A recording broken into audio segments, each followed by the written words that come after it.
No mai haere mai. Welcome to Climate Kōrero, brought to you by Climate Action Tai Tokerau, the podcast where we dive deep into the challenges, obstacles and perspectives shaping our changing climate. Join us as we explore how communities across Tai Tokerau, Aotearoa and beyond are adapting, growing and finding strength in the face of our changing climate.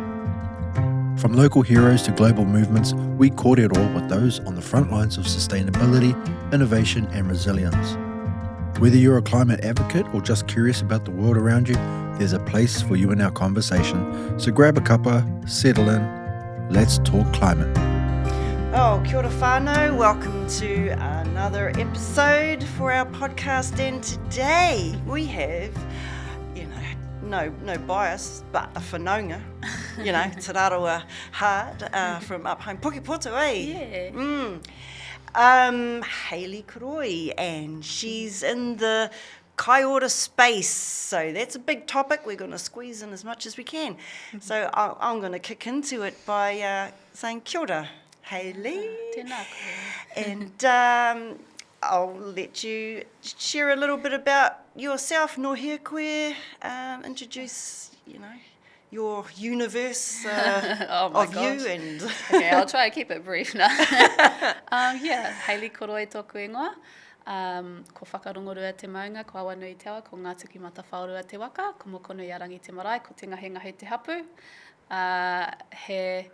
Ko ngā puhi, ko te rarawa, ko Ngāti Kahu o ku iwi.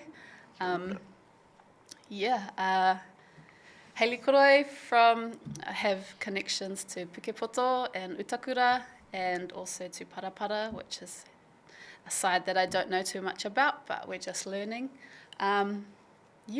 Living here in Whangarei, just a newbie, 4 months, but it's actually cool because my grandfather went to school here. He was whāngai and went to school at the Whangarei Boys College, or Whangarei College. So, and that's actually something I only just recently remembered. So it's cool to think about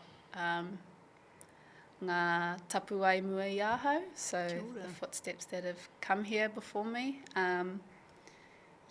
That's me. And I grew up in Beach Haven. My grandparents moved their whānau down there from Kaitaia and raised them in Beach Haven. My dad and his 9 siblings. My parents met in London on visas, and I was born there and then brought back and have been on a bit of a tipi haere for the last 4 years. We lived a year in Hukatika, 2 years in Hokianga, and finally settling into our own home actually in Whangarei.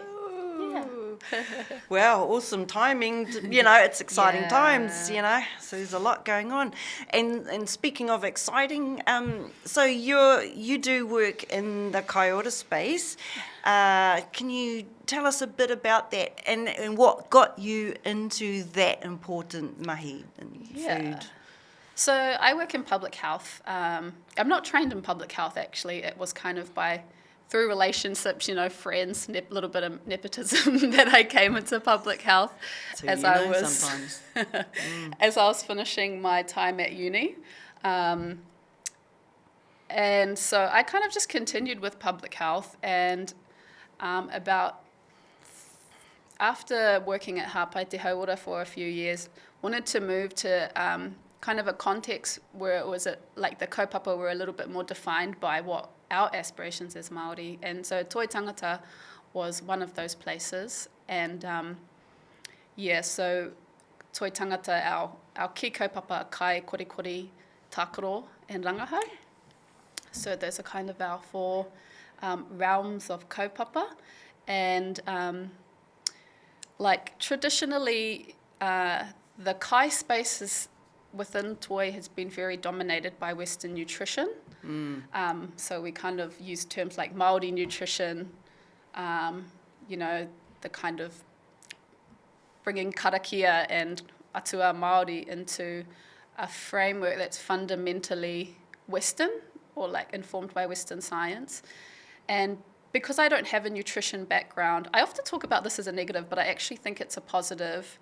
I was able to kind of, I wasn't really bogged down in this, the way that Western science is really dominant in terms of how we understand knowledge. So I was like, I have experiences with kai, and I know, through my grandmother and stories that my father has told me about her, that she, grew kumara, even though she moved to Auckland. She grew kumara on her boss's land, and he remembered her brothers traveling 6-8 hours from Kaitaia to share home kill with them. And so I think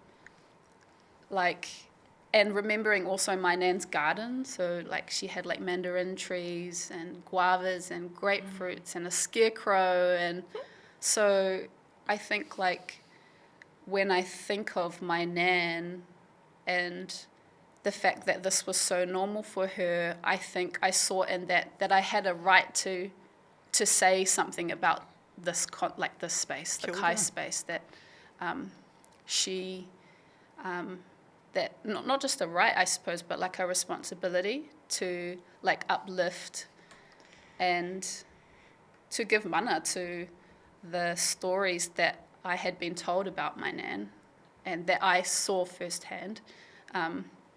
So yeah, for me, kai is about nutrients, but actually for me it's more about the wider relations that bring kai to the surface, water, soil, humans, relationships, intergenerational relationships, bugs, animals, the sky, the rain, all of those things.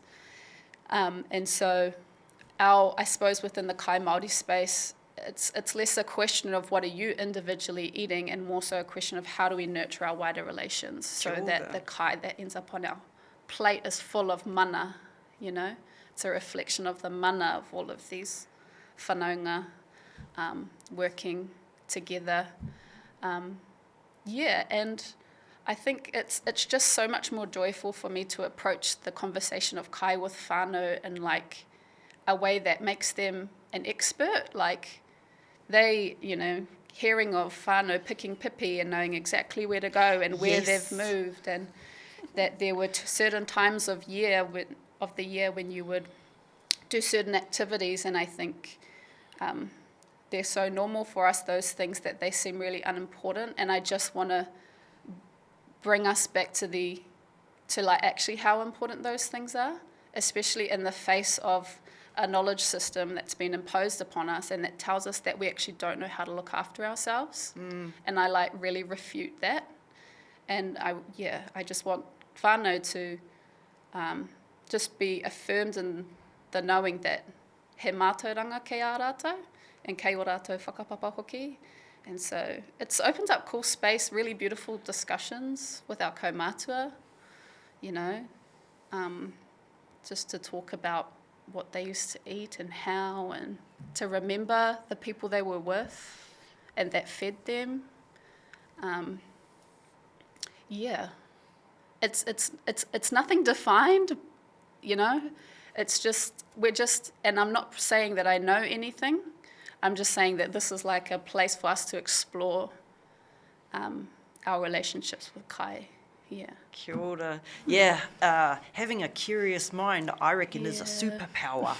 It certainly is a superpower. If you've got a curious mind, you can explore and discover so much more than if you just went along with the establishment narrative or the trend of the day. It just, stayed in your bubble. You always want to push those boundaries. But I like how you're talking about this duty, we have obligations, responsibilities, because, a lot of us, we're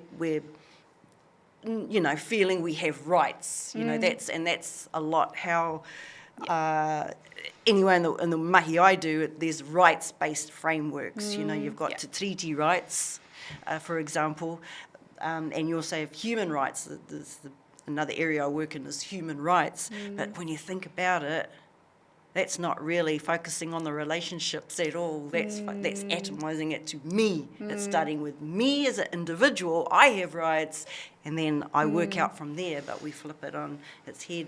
Most Indigenous peoples do. It's about, with whakapapa, You're not really, you wouldn't say to your mum, you know, I have rights with respect to you, and I'm going to, you know, fight for those. It's about my duty to you as my mum, papatuanuku, or my, you know, my dad or whatever.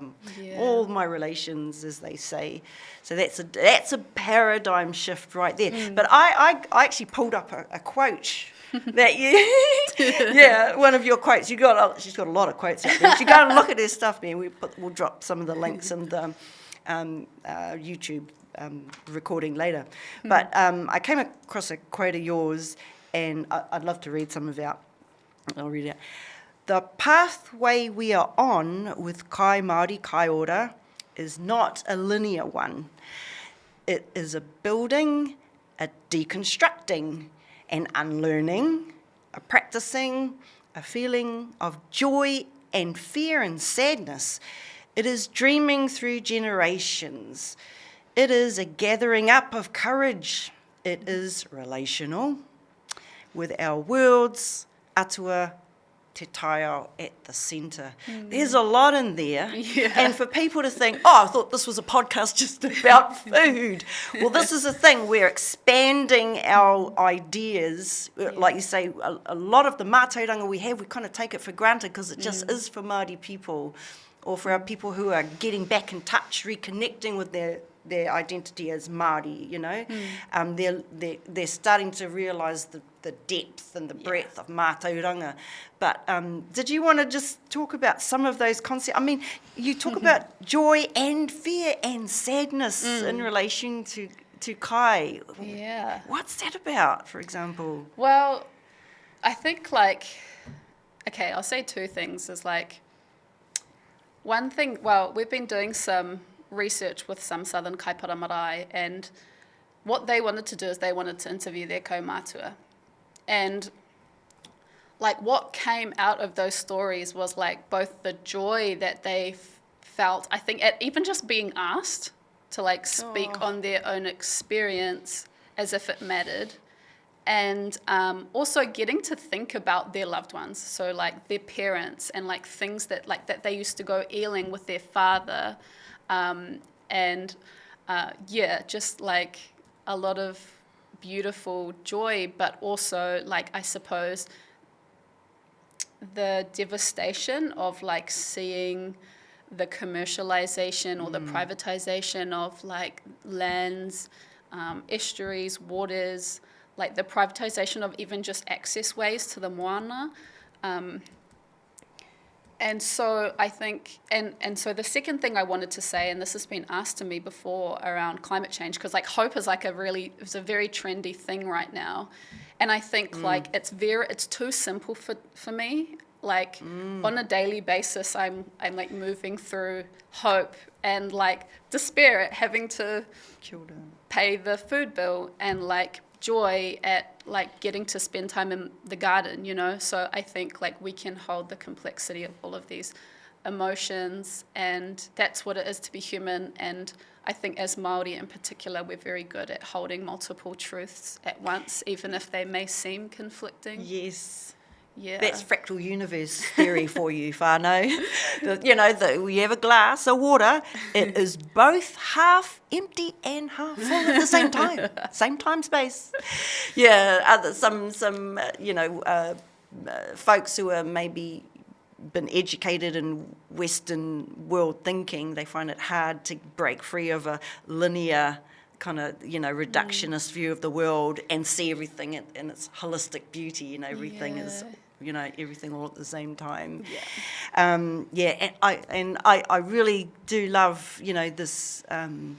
I encourage people to hang out with kaumātua more. You know what I feel, because when I was back up home working in Ahipara and Kaitaia back in the day, the treaty claim settlement days, and we sat with kaumātua to get their kōrero around our claims, our whenua, and all sorts of evidence for negotiating with the Crown and all that sort of stuff. But it was such a privilege. It is really like a what do you call that? A time machine. To me, you sit with them and you are literally transported back to another dimension in time, another world, another timeline. And it's just such a privilege and humbling because, like I say, they've got all of this knowledge, you know, and I love it when we approach them and we go to our kaumātua and we say, oh, could you just share, you know, a bit of your memory with us, because that memory carries data, and that data now is so crucial when we're going wee wah off our track, you know, because of colonisation and so on. We need to be grounded, anchored back, you know, in our tupuna's understandings of what was important, you know, and the path to achieving our potential. They knew what that was, and maybe we've sort of gone a bit off track. But this is also about giving ordinary people the permission to tap into their, you know, their expertise, like you said before. If you go fishing every day, you know a lot about, you know, you've got a sense of the environment, the species out there, you know, you're tapped into whoever you're in service, fishing, harvesting, that's a beautiful mahi. And, you know, that's, it gives people permission to go, I am making my contribution to the universe and the community, and it's something I should treasure about me and my family, you know, and my world. So, that's awesome. And you brought up the corporate sort of aspects of there, commercialisation of food and stuff, and I have, you know, in my mahi been observing, you know, this commercialisation of food, and in the environment, more broadly speaking, you have the corporate impact on the environment, you know, destructive force that it is. Did you want to speak to, you know, how can we exercise our power in sort of going back maybe to some of our ways of food creation and building food sovereignty that kind of fends off that wave of, you know, it's really persistent, stubborn wave of corporate, you know, trying to capture and control and colonise that space. You know, people can't even afford food nowadays, nutritious food. I mean, they can go and get rubbish food, but how do we, you know, really, you know, buttress our lives and our families despite everything that the corporations are doing to... I think there's an endless number of answers to this question, and I think it really depends on like who you are and who your relations are and where you are and the resources that you have at hand.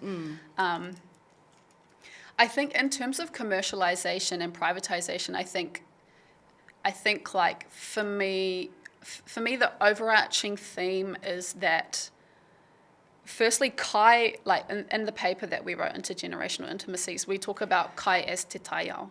Like, kai is the environment. Kai emerges from the environment. It hasn't emerged separate from the environment. So when te taiao is privatized, that's when our relationship with kai is really disrupted and damaged because, you know, as I said, we no longer have access to walkways.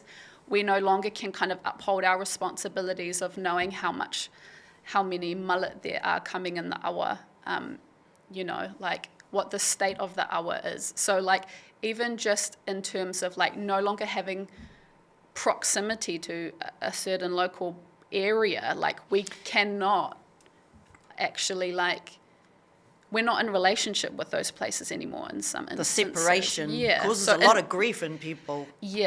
And so I think I think like the fact that we now in large part are relying on commercialized, centralized food systems, I think like has come as a result of the fact that our food systems have really been disrupted at such a large scale.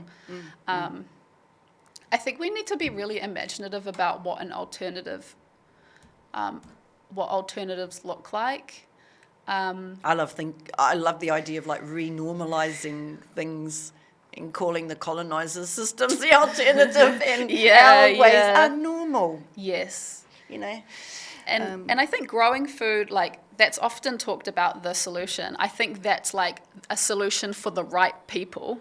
Like, I think being a practitioner is the right thing for a certain set of people who want to do those things. I don't think all of our people were food growers at any point in our whakapapa. But I think we've all maintained a relationship with the food that we eat, whether that's knowing the fishermen, or knowing the person who grows the vegetables, or like participating in the preparation of food once it's arrived to, you know, your certain people in our communities were expert in different fields. We can't all be, knowledgeable about every subject under the sun, but we can, sort of focus on an area or two or three, whatever, of knowledge, and so we go to those people to lead us in the practices on the ground, out in the field, literally, out in the field or in the ngahere. Even like, because like when we moved to our whare now, the first thing we did, because obviously like I'm an avid gardener, so like I really wanted to, we bit off more than we can chew and try to go way too handy in the 4 months we've been here. But the first thing we actually did was we spent a lot of time just looking and observing what was already there. Kia ora. Like there was puha, there was a lot of puha on the whenua already. There was gooseberries, there was a lot of native plants, karamu and so on. And so I think like what I'm getting at is that if colonisation has disrupted and damaged our relationships, in this case to te taiao, how do we reconstitute those relationships, like as a guiding principle, rather than me tell you exactly what to do? Like, what can it look like for you on your property to be an active participant in the environment that you live in every day? And that can start with, just looking at observing what food you already have growing on your whenua. And like a lot of the weeds that you actually have, you may not know, but are edible. So-called weeds. Yeah. I can't remember who it was, but someone said, there's no such thing as weeds. Yeah. It's just an idea, again, that the colonisers brought in. It's, And I think it even like in a conceptual way removes the idea that we may have that we don't actually live in te taiao, that we live somehow in an urban area and then te taiao is somewhere else, but actually we live in te taiao, and I think that changes the way we can be responsible for the places that we live in and steward every day. Every day. Yeah, because I one of those environments that I think about that has been quite badly destroyed, and maybe people could give more attention to them, is our repo. Yeah. Totally. Totally. And of course, pokepoto, tangonge, Yes. For people who don't know, it's part of our history back up. It was in the 1930s. It was drained, right? Yeah. So that the town of Kaitaia could, when there's flooding, they could just divert the water into the wetland. But I from what I have been told, that's like a pātaka. It's like a pantry for kai. Our wetland was, and I know people up home have been trying to they've been actively rebuilding the ecosystem and returning the tangonge wetland. It's called tangonge swamp, but I think I like the word wetland better than swamp. Or just tangonge. Yeah. Have you had much to do with kai harvesting in wetland environments, or because wetlands get a bad rep? People think, it's boggy and whatever, but they're actually full of life. Oh my God, a thriving wetland. Yeah, no, I haven't. Not in practice, but I have been talking to a lot of people about tangonge, like Waikarere Gregory, who's a whanaunga of ours. She's amazing, and all of those who are trying to establish the mauri of tangonge. Did you know that tangonge, the name, is named after the sound of the wind as it blows through the taro? And that's a really, that's what I've been told anyway. Yeah, there's a lot of kōrero out there about places. And it's just beautiful because it reminds us when we're thinking of tangonge as a taiao, we think like kai is like right there next to it, and our methods of cultivation are like entrenched in the name of tangonge. So, and I know that there's story about taro plantations and stuff in our Kōrero Tukuiho. I don't know them very well, but yeah, and even like it even tells us, I think, about our connection to the wider Pacific. Yes. You know, to know that taro came here and was a really important source of kai for us at one point. So yeah, that's another kōrero. It is, and of course it's the other dimension to tangonge is we used to call it the lintel, but there's there's different ideas about what does that carving actually, what is it actually, but yeah, that's our Pacific connection as well, because when you look at that carving, it's definitely got a very distinctive carving style embedded in it. And taro, there's like hundreds of varieties of taro. So, you know, there are some things that people, if they want to, you know, what can I do? You can go and look up different species of just, you know, basic plants and see which ones are food, ones edible, and think about the plants that you can, you know, if you're in a bit of a boggy whenua environment, or you're in a dry environment, or you're on a slopey thing, or you're on a flat kind of terrain, you know, there's, like you said, you observe the environment you're in first, you take a bit of time to do that. You'd be surprised how much kai is around. 100%. I mean, my husband got us into foraging for mushrooms. Oh, cool. And you know, when we went for a walk every day, just, you know, for health reasons, and just, you know, going into the environment, and it's just lovely experiencing, you know, the bush. So I do that on the regular, and then I didn't see any mushrooms or anything. I didn't see many food plants or anything. But when I tuned my perception into it and I had some knowledge about food plants, then all of a sudden, bing, bing, bing, I'm like, oh, I didn't realise, I never noticed that was there before. Oh, was that always been there? And yes, it's always been there. Yeah. So, it's a great eye-opener if you just... And there's lots of, like... social media groups and networks, they're into those kinds of, you know, foraging. And so I highly encourage people to, you know, get involved with them. One other theme connected with food that I reckon is really important, and connecting this all to, like, you know, environmental protection and climate too, is food wastage.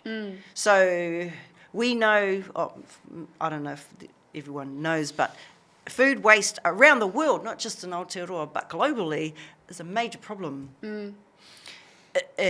Tragic, really, because you got all these people starving, and you got all these mountains of food and people wasting food, and it's just missing each other. It makes it even more tragic. But so do you, Haylee, do you deal with that issue of how do we, you know, make sure we're using all of the food? You know, we don't want to take more from the environment, or go buy more at the grocery store than we need to, and then just see it go to waste. Who was it that somebody said something like, you know, to the extent you're taking more from the world than you need to survive, or you're just frittering it away, you're stealing from someone else, actually. That's what it equates to. So, and we don't want to be stealing from anyone else. So, you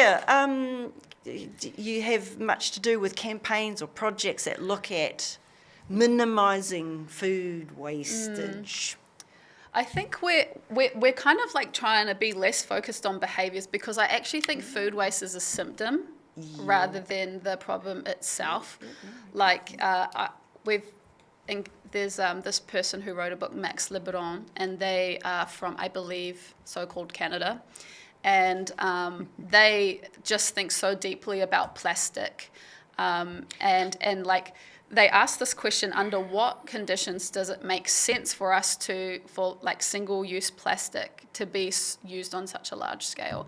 And they talk about how it makes sense if plastic is being subsidised, like the oil industry is. And so we come up to these systemic level questions of like, okay, if plastic is a byproduct of oil and it's being subsidised, then it actually makes sense to use it. Do you know what I mean? So I think, so that brings you to more Root of a philosophical causes. question, of like, why would it make sense to produce so much plastic? Or in the case of food is like, if you think of the way that, like, because when you commodify food, then like, it's like, it's not a waste. Do you know what I mean? Like, under what conditions does wasting food become okay?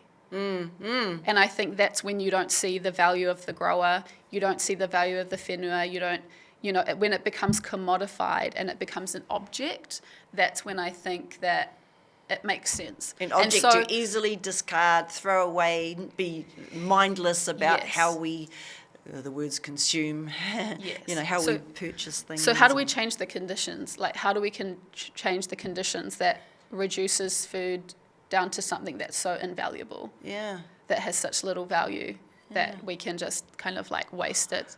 And also the environment, that you can kind of just create another environmental issue, through food waste. So I think there are systemic and conceptual things that need to kind of shift, and I think behaviour will automatically kind of move with that, to be honest with you. But in a personal sense, it's something that I've only recently had like the brain capacity to really deal with. Is like, and it's happened because we've started growing largely our own food, and I think in that context, I'm like, why would I grow this from seed, like pick it, and then throw it away? Like that.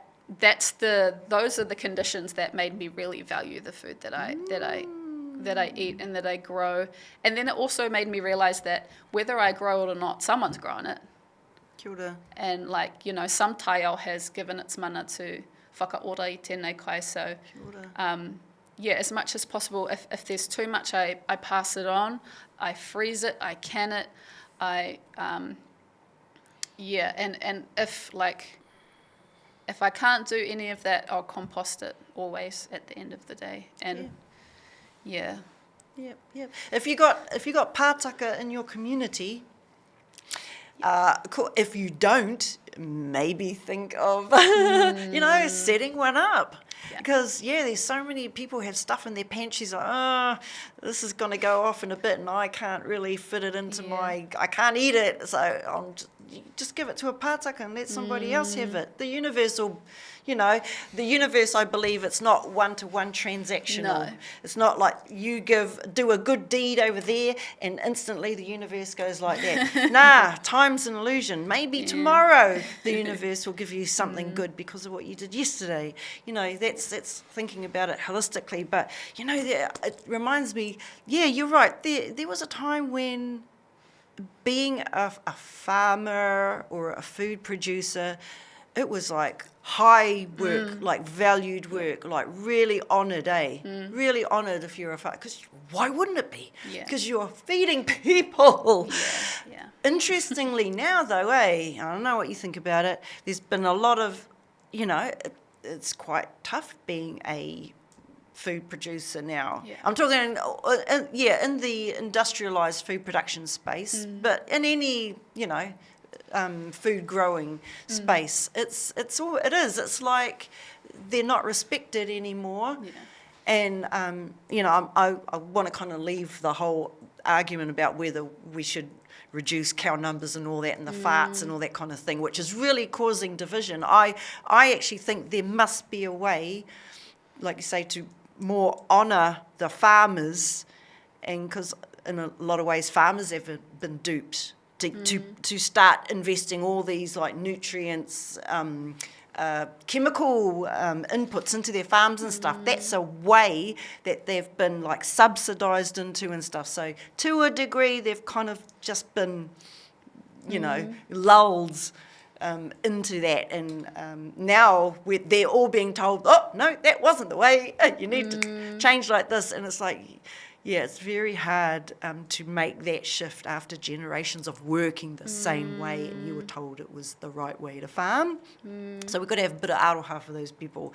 But yeah, to bring back respect for food producers, and also to see them as defenders of environment, because if you're doing food production correctly, you are actually doing a radical act of environmental defence.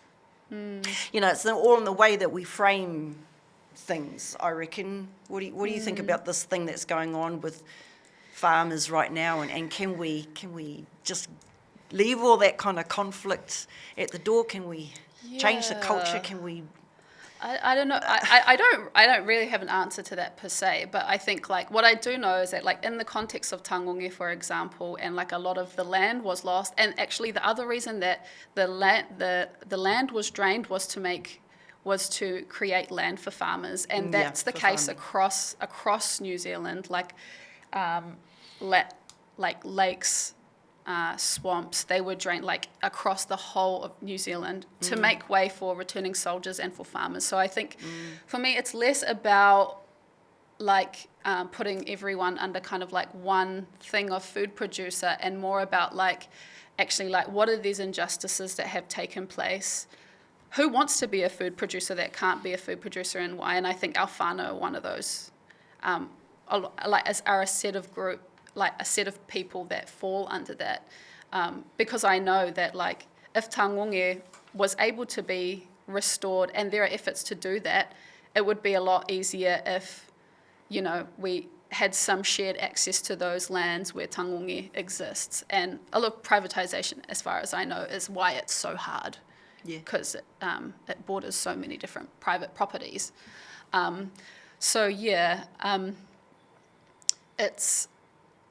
It's like a complex issue, I think. Like I don't know enough about it to like really speak on it, but I do want to say that I think like a lot of land, Māori land, has been lost to farming. Like Vandana Shiva talks about the way that the global south was turned into a farm for the global north to feed the global north, and I think New Zealand's role in that is like really within the sheep dairy, beef industry, you know, so like, and that's also the case of other places in the global south. So yeah, I think it's a complex issue that I think involves like lots of people, and I think bringing justice to the centre, I think, is like going to be a good guiding principle, I suppose. I totally agree. I'm really loving that you brought Vandana Shiva into the room, because I'm a bit of a geek for following her stuff as well. And for those who don't know Vandana Shiva, she's also done she's authored so many books. She's into quantum physics. She's actually a quantum physicist first and foremost, but she went on this whole the integrity of seeds, and this whole campaign to like protect heritage seeds and bring them back. I think in India she's got this whole it's a facility where that's all they do is just harvest the seeds and share out the knowledge seed about library. the seed library, seed bank, whatever. And one of the group cohorts in society that she's often banging on about, of course, are those elites who are getting their mitts in on in the food production sector, like the Bill Gateses and them. And that makes me think about this new wave of... So I'm a vegetarian. So I've actually... Part of me has been really enjoying this processed fake foods, the meat fake, the mock. But when, it's given me more variety on my plate. And it's made life more convenient sometimes and easier. And, you can make fake meat burgers and cauliflower, whatever, patties, and you got everything pretty much now. But in the back of my mind is also the understanding, the knowledge about the truth, which is processed food that's not direct from, you know, the harvesting ground or ocean or whatever you eat. If it's, you know, the more steps removed away from the environment that gave birth to that food, the more processed it is, the less good it is for you.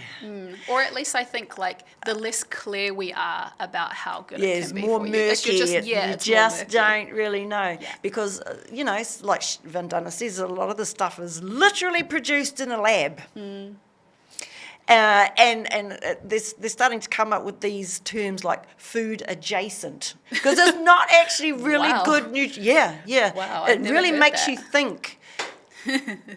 So I was talking about highly processed foods, and now this is a bit of a trap for our whānau, especially life tends to get so busy, so of course convenience. And I actually have a garden, or it's a I'm not sure if it does. It produces kale, but I have to fortress garden because we've got, you know, you name it, we got it. We got rabbits, we got possums, we got stoats, we got rats, we got even my chickens. Yeah, God bless them, but they are chickens. We got pukeko, we got turkeys. Oh my gosh. Sounds like you got lots of pie. The thing is, Got to change your. You Well, go- but you're a I don't vegetarian, so. you know, I don't want to build up people's expectations. Say, gardening's easy. You know, wait, there's more. You can't just grow in dirt. You've got to grow in soil. There's a difference, whānau. And we got kiripaka clay up where we live, right? So you really got to work the clay to make it into good soil to grow. You know, so there's a bit of. People in our busy lives, convenience is important. So with vegetarians, I guess, we're looking at these different foods out in the shop shelves now, and we're going, we'll try that. Next minute, we're kind of eating them a lot. And I feel like I've been caught in a trap, and I'm not sure if I should try and break free from that now. You know, or should I keep going with these mock meats and stuff? And I don't know. Did you have a view on that? Yeah, I mean, because there's this, you know, I don't have any views on your personal life. No, but in terms of like, you know, that whole, it's a machine, right? The corporate machine is pushing. Like I was just saying to someone this week about the ocean is jam-packed with food, of course, but there's this intersectionality with energy production. They're looking at the ocean as the biggest battery on Earth, right? And one of the methods is to take cold water from the bottom, move it up to where the warm water is at the surface, and that circulatory system will drive some kind of mechanism, generate energy. The problem is you got all that nutrients in the dense water, the water down there, you're bringing all that up, you're disrupting something in the ecology to get, and now the food producers are looking at that energy machine go, give us that nutrient-dense water, we'll make shrimps on land. You know, it's just, everything's all entangled, and it's all about the kai for people, but I don't reckon it's going to be affordable, good kai for people when they make it artificially, you know what I mean? It's food adjacent. It's not direct from nature. That's the real good food, is directly from, I don't know, that's just what I reckon. I think like I think our ability to change as individuals is actually really overstated, to be honest with you. Like by sheer willpower, like I think and I don't mean that to like minimize our agency, but rather than like trying to be like, I'm going to change this habit in the next 21 days, which, you know, that's an entire realm of podcasts and whatnot. I'm much more of like the opinion that we like look to our peers. So like, what can we do as like a group of people to like change, to like make a change of some kind? So like, how can you support me to do this? And you might find actually that eating processed foods is actually probably the smallest like the most insignificant thing of all of the great things that you're doing. So rather than nitpick this one thing that's actually enabling you to do all of these other really big changes, whether that's walking, riding a bike, being in community, sharing food with your neighbor, like rather than nitpicking this one small thing that is enabling you to do all these other things, I think like recognizing, start from the base where you're doing really well and think, how can I grow that? You know, like if I did this with a friend, would this make that now there's 2 households doing this? You know, or now there's 2 households thinking about this in a different way, you know. And so I think we can nitpick all day about the things we don't do, but I also don't think that creates change in behavior. I think what creates change in behavior is like really deeply engaging with our communities and, you know, with our whānau and like really thinking about what does any of this actually mean to us, you know, and what can we actually practically do that's going to be meaningful. And sometimes changing what you eat every day will be meaningful, and sometimes something else might be more meaningful. Yep. And I think, like, as you said earlier, I do think everyone's doing their best, and it takes having another person and like envisioning maybe through another person other possibilities. That's how you actually your best becomes better. Your best becomes better, you know, like as opposed to constantly, kind of digging from an empty well, but growing our capacity to do things collectively. Yeah, I can say, you know, we've all got our different addictions, and it's always great when you're an addict to have, like, say, chocolate. I always like to have a bar of chocolate in my pantry. Just saying. But, you know, it's always great to have someone to support you through your addiction to a new behaviour. So you break that old harmful habit and you form new habits. But, yeah, that's right. Psychologically, most people need a bit of a helping hand or a bit of a buddy to keep them honest and on target.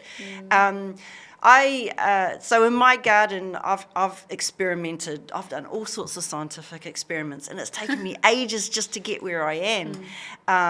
And yeah, you're right. I could look at my garden, and it's all dishevelled. I mean, the box that I made, because I'm not a carpenter or anything, it's sort of on a lean now. It's probably I need to just tear it down and build a new box because it's not going to last.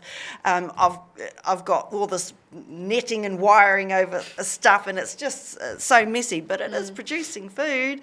My point is, it may not be the flashiest garden, but as long as it's giving me something back, I can focus on the progress I've made and pat myself on the back for that and give myself some, thumbs up of what I can achieve. And I did it all myself, pretty much. Like there's the whole community garden thing as well. Like there's what you can do at home.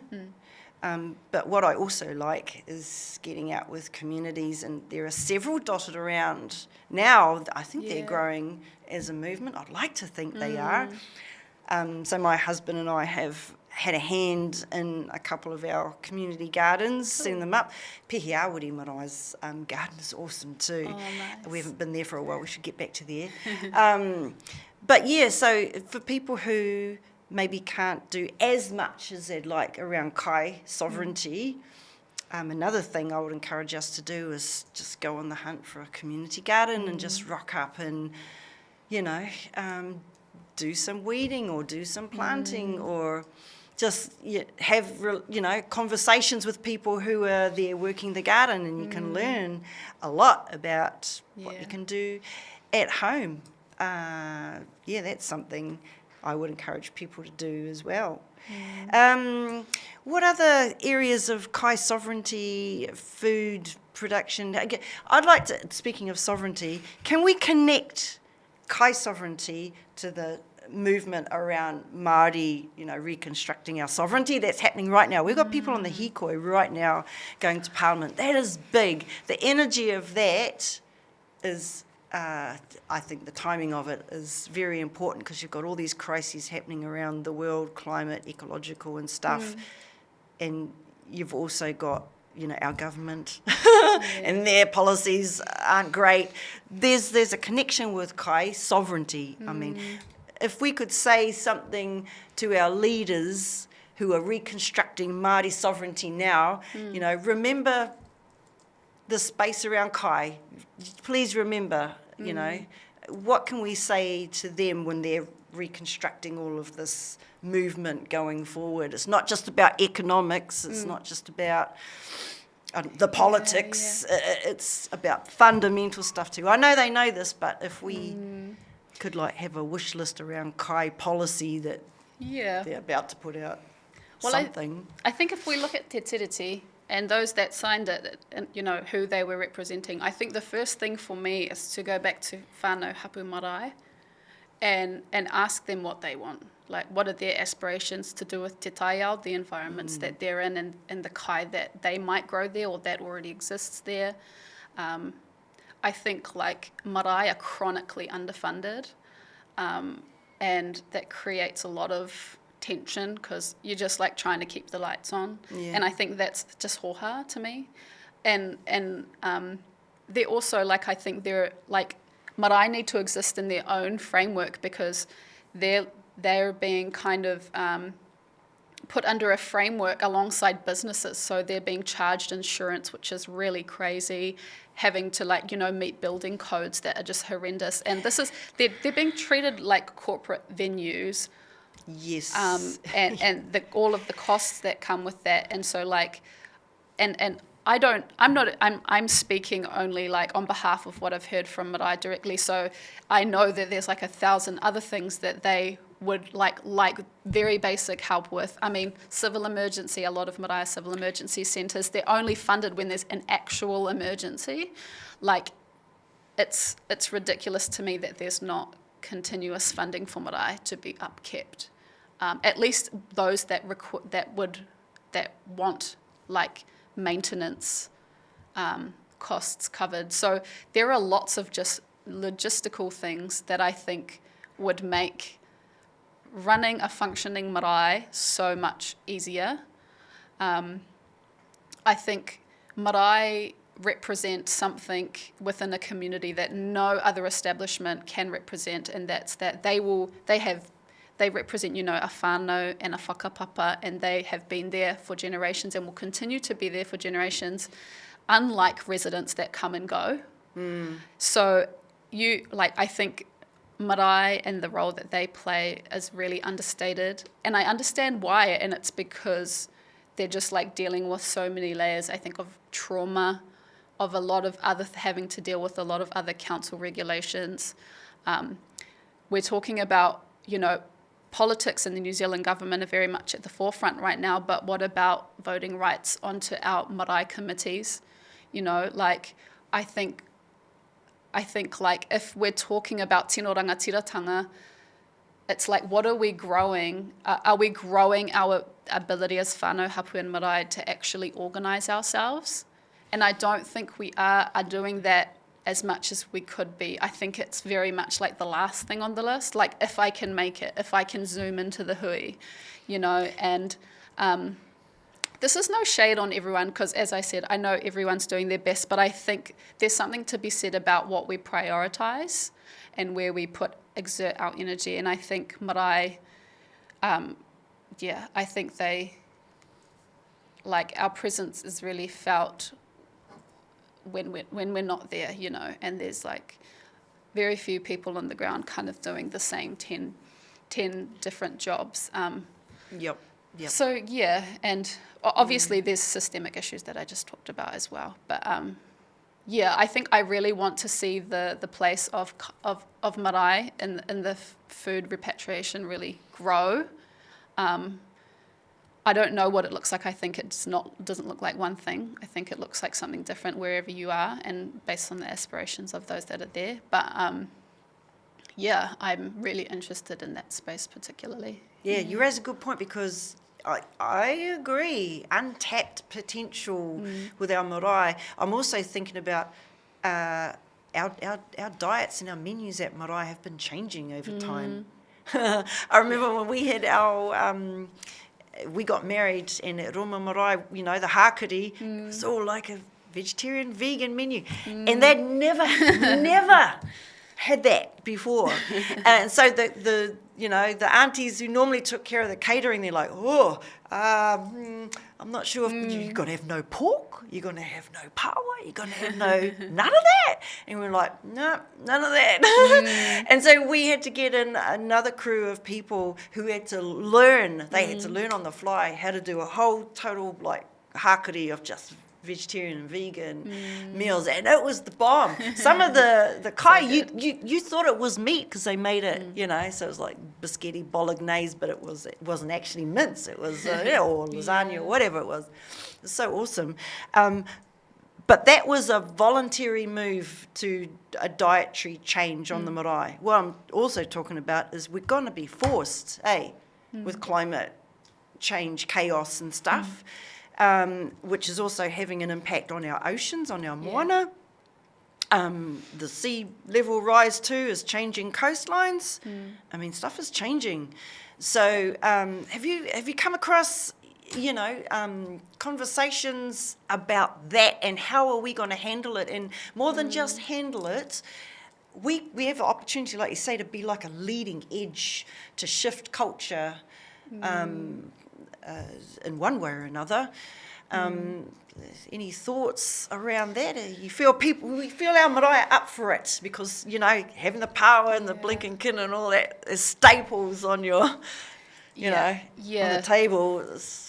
Tuna, all sorts of stuff. I think it's a difficult conversation, I think, because like a lot of, I mean, like there are a lot of marae on coastal that exist on the coast, and I know that sea level rise is like really... They're going to have to relocate. Yeah, I think that's a really tough discussion. I think where marae are at, this is a really broad generalisation actually, but like they're only talked to when someone else's agenda is at the forefront, and I think that's very tough pill to swallow. Like, at what point are the aspirations of the marae going to be at the forefront? And do you know what I mean? And so, like, obviously it's really important, but I think the way to get there is to actually, like, ask the marae what they need, like, support with. Like, and I think coming back to, like, the fundamental thing that we talk about in intergenerational intimacies is we actually talk less about food sovereignty and more about whanaungatanga. So if settler colonialism is about disrupting and damaging our relationships, then whanaungatanga is what reconstitutes those relationships. And I don't think marae are given the respect that they deserve, given all that they do, all the mana. And yeah, so I think like we need to be in whanaungatanga with our marae. Like, and while I know that, like, obviously there's sea level rise and we need marae to be moved, I think that process is going to go a lot better if we actually just try to be in relation with people first, and then approach, you know, climate change agendas afterwards. You know? Yeah, it's, a lot of this is outside our pay grades, because it's a massive issue. Populations moving.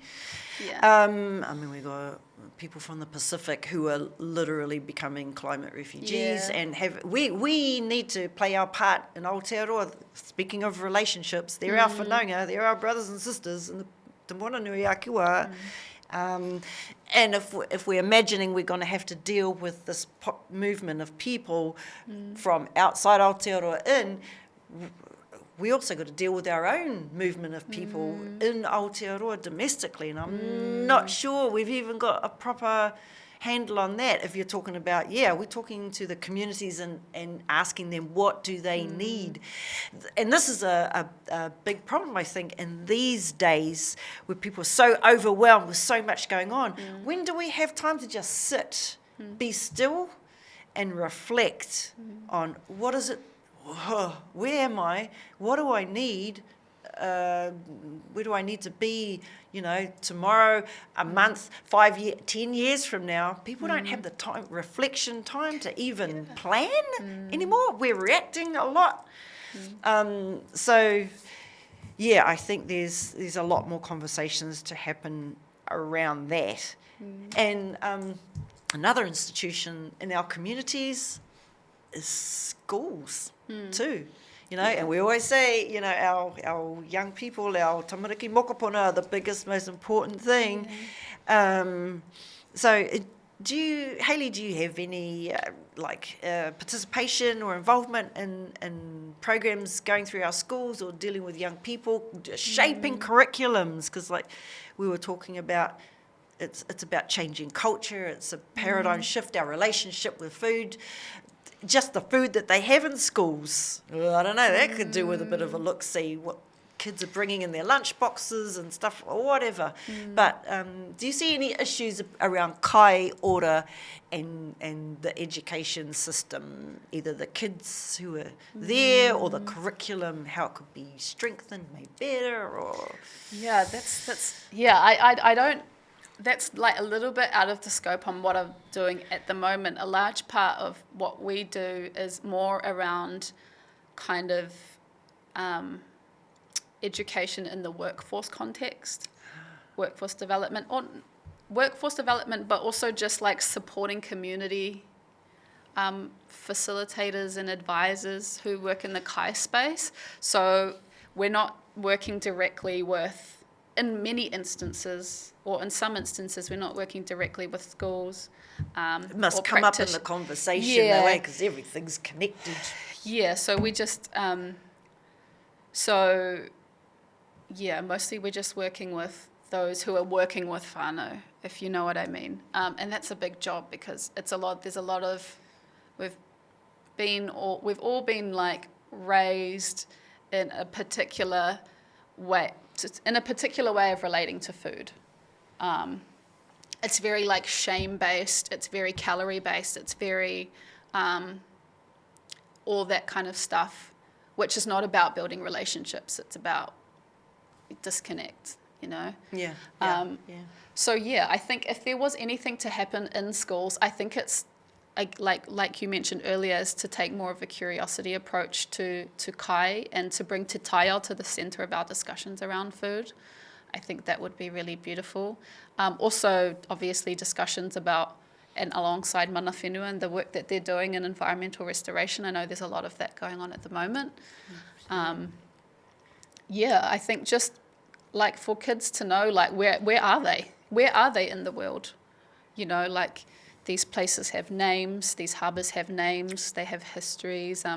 Alongside those histories, kai has been there, Yeah, localising the curriculums and making sure that strand because communities weren't just there.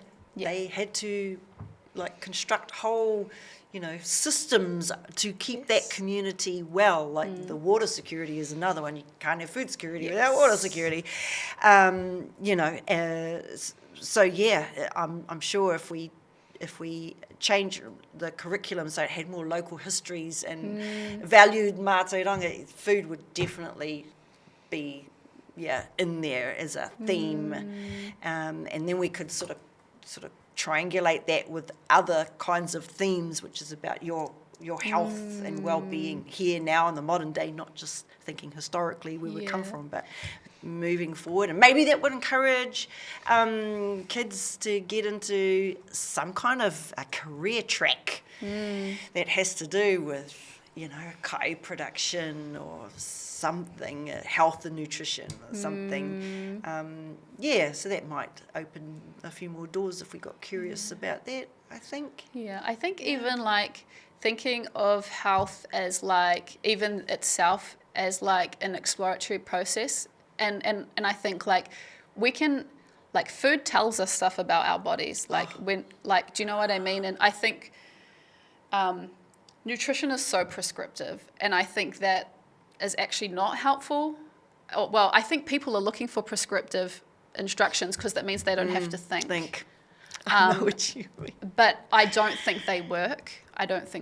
And I think I think what's a much more inviting conversation is to invite people to actually have a relationship with their actual bodies. And like nutrition never talks about that as far as I'm aware. Like if when you eat this, how do you feel? How do you feel in relation to what you're about to do? If you're about to do a hike, if you're about to have a rest, if you're about to go spend time with a loved one, like how does this food make you feel in relation to what you need to do that day? You're hapu and you feel like eating dirt, some women, Oh my God. they do, or they want. I mean, they if feel it like makes raw you feel meat. good. They got a hankering. I didn't really get when I was hapu. I didn't really have anything like that. I didn't say to my mate, oh, can you do a mercy dash to whangare to get me some KFC? I've heard stories about women who I need McDonald's. I'm like, really? But don't judge it. I guess women want what they want. Their bodies tell them they need something.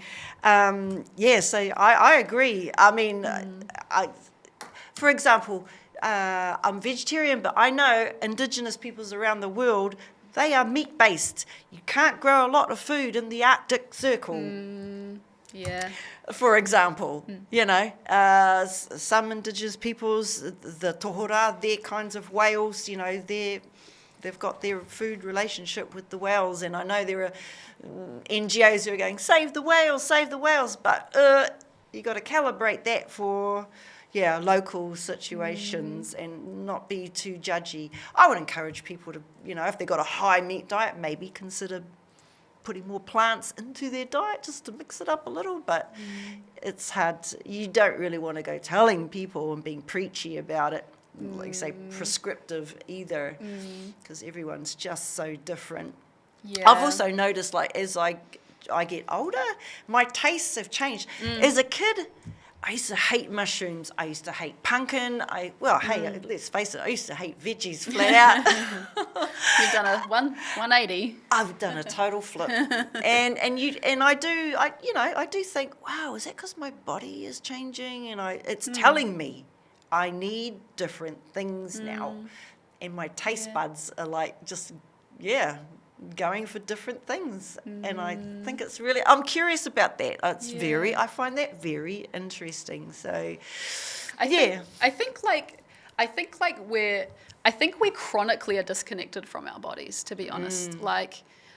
And that's why so many of us get unwell and we don't even know for a long time. And and that's not to say that, like, I don't think our intuition is separated from the environment. And I think if the environment is I don't want to use like the binary of good bad, but like if the environment's very toxic, like I think that it's hard for our intuition to reflect something that's like always, because we're so connected, like I think our intuition is not just this magic thing isolated from all these other things. I think it's like growing.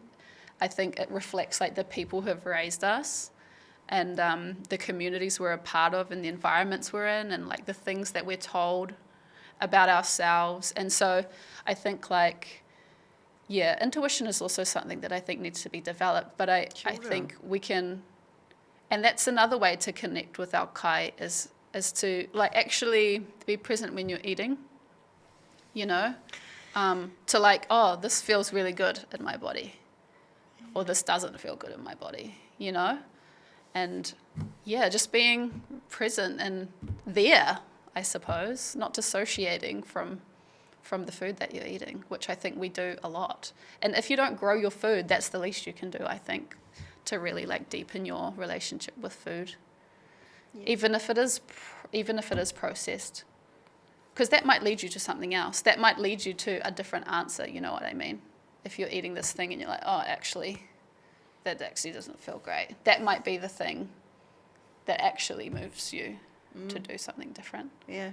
As opposed to everything is up here in your brain, but not being experienced in your... Guilty. I mean, we've all had those times, when we're just shoveling food in because it's just before, I've got an appointment, I just got to rush, I'm just getting food down me and then I'm getting in my car and I'm going, or even in the evening, you're just so tired and you're just cooking a light meal and you're eating it, but you're not appreciating it. That's one thing I do like about when I get anything from my garden, even a few leaves of kale or whatever, a couple of tomatoes, you know, I'm so buzzy about it because look what I made, oh my God. Yeah. Oh, well, I didn't make it. I mean, sorry, the environment, nature, yeah.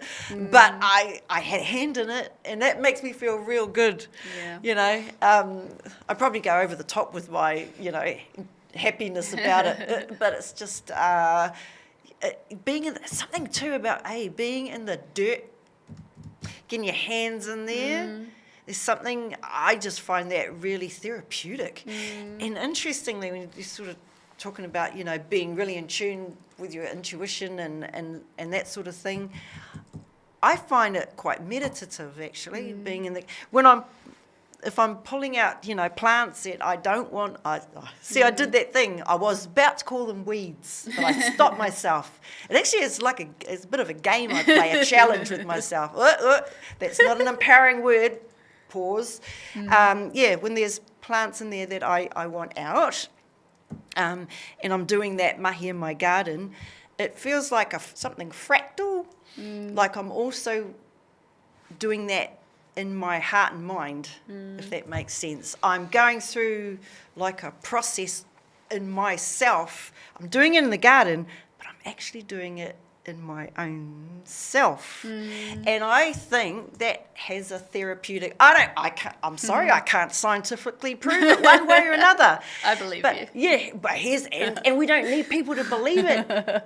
All that matters is, do I believe I am getting healthier metaphysically, or in my hinengaro, in my mind, or my heart, just by doing that, okay, let's say it, this weeding of my own thoughts. And just getting away from my computer, my laptop, out into the garden, into nature. Come on, it's got to be something therapeutic. And talking to things. If I see a little insect or a worm, I'm like, oh, kia ora, hello. If it's a spider, I freak out because I'm a wuss. But, you know, building a relationship with because they're all our relatives.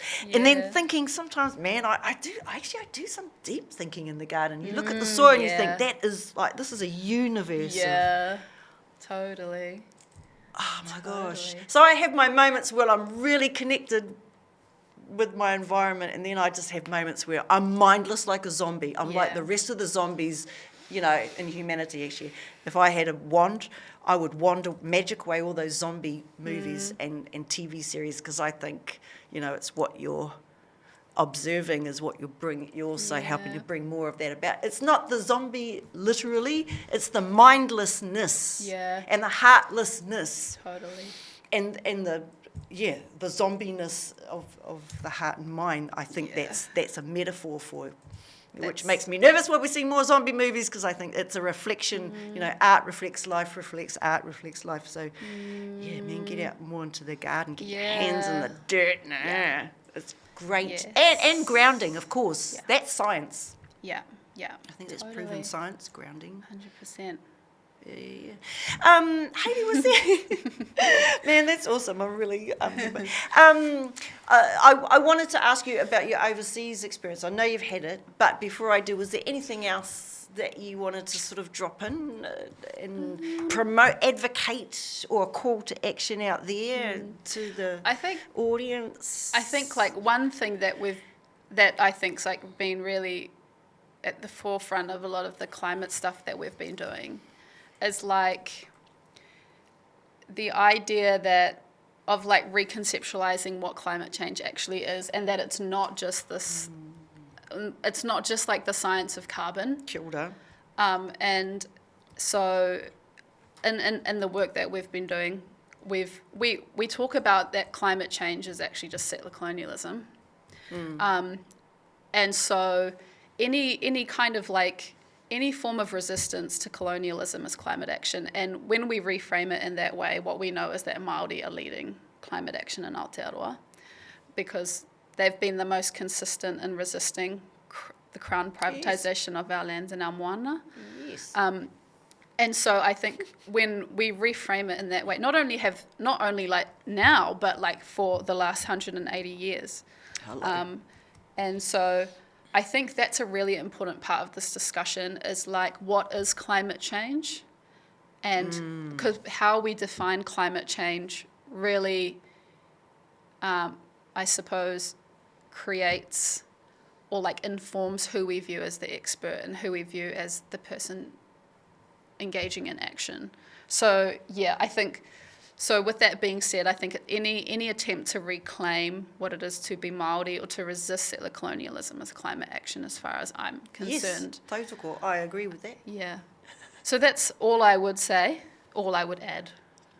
Yeah, honour our Indigenous, land defenders, environmental defenders. We are not terrorists. We're not environmental terrorists or anything like that. In fact, if it weren't for people like us, and also just generally civil rights defenders, I want to bring them into the mix too. I want to give them a bit of a thumbs up. If it weren't for all of those people over the decades and the generations, people wouldn't have the protections in society, Yes. human rights, justice institutions that you have now. They just would not exist but for the fight Yes. that was done. So, yeah, we should really honour them food producers, we should honour all of them. Yeah, I totally agree. So, I guess this might be a bonus clip. I know you went overseas and you did actually attend a UN COP, UNFCCC climate COP meeting. You want to just share a little bit about your take on it? Did you think what were some of the highlights or lowlights of your observations? And there's one happening right now, and again, it's just like, ugh.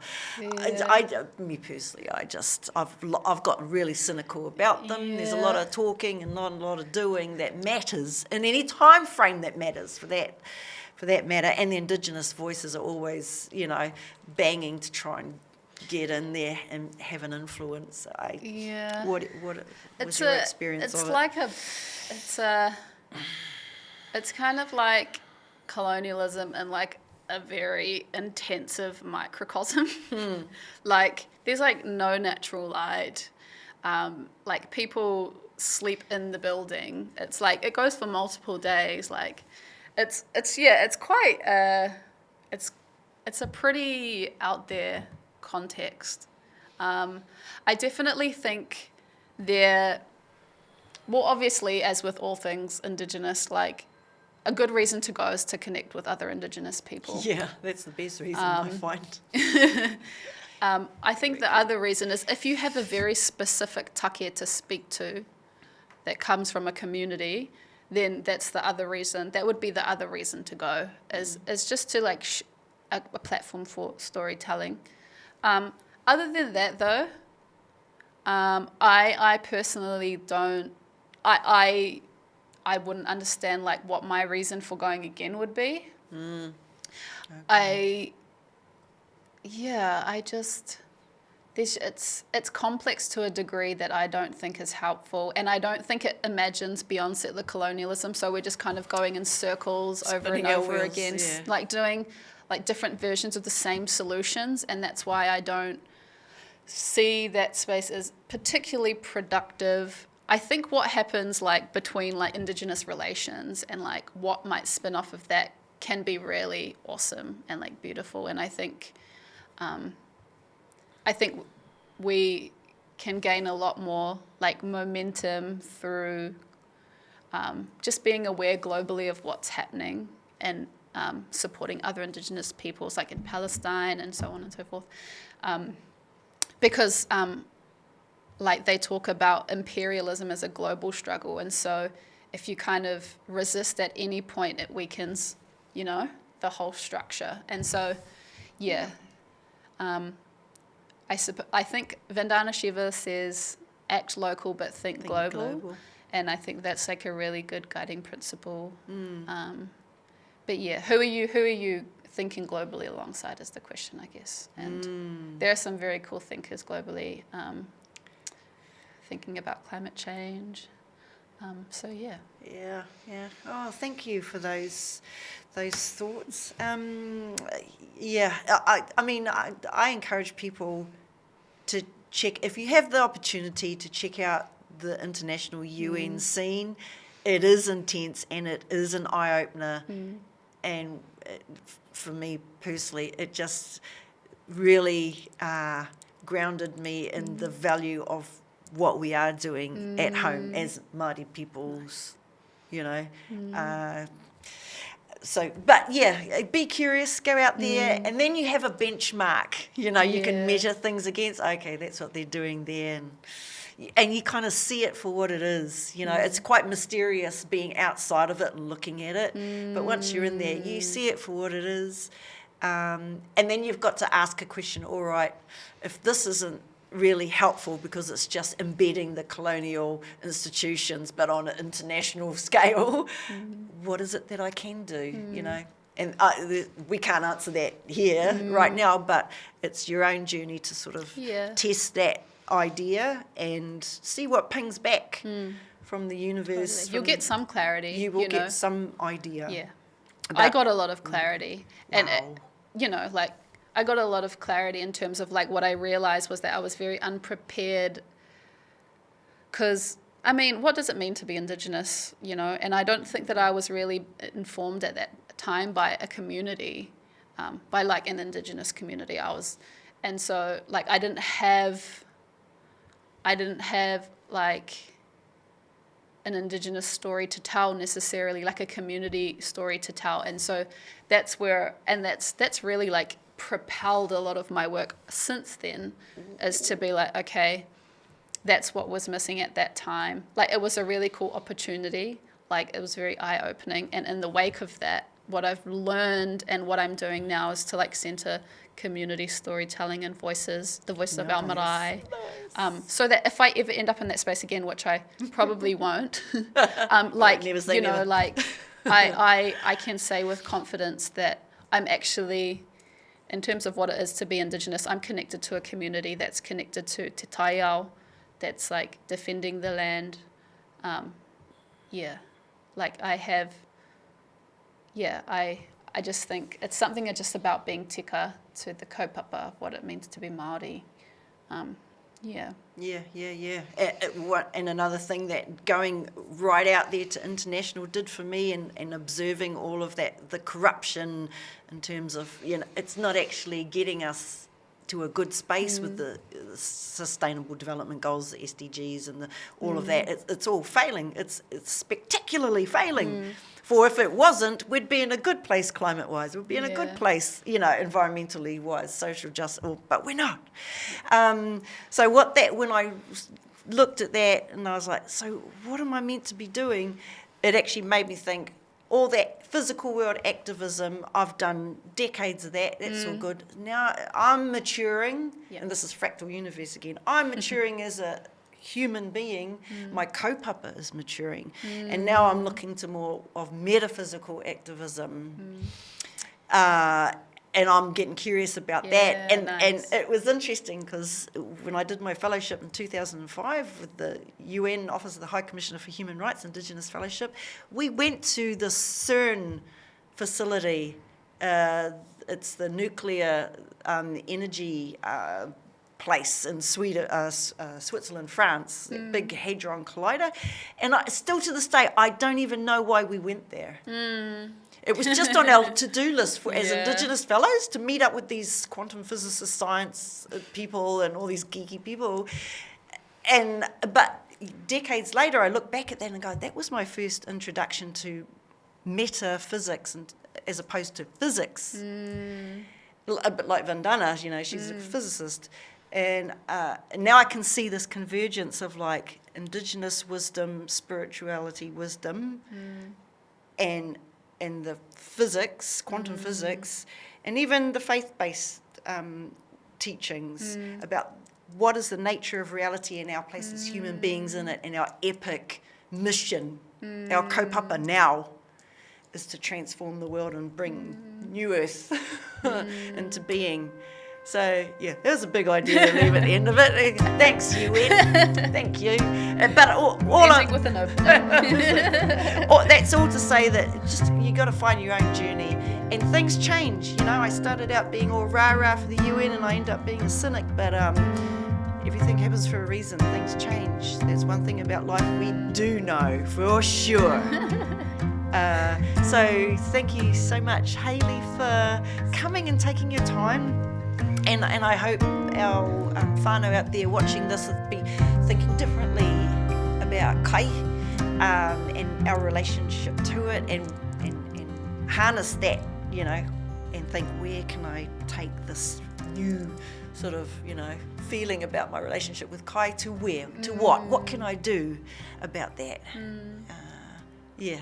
Ka pai. Awesome. Thanks so much. Thank you.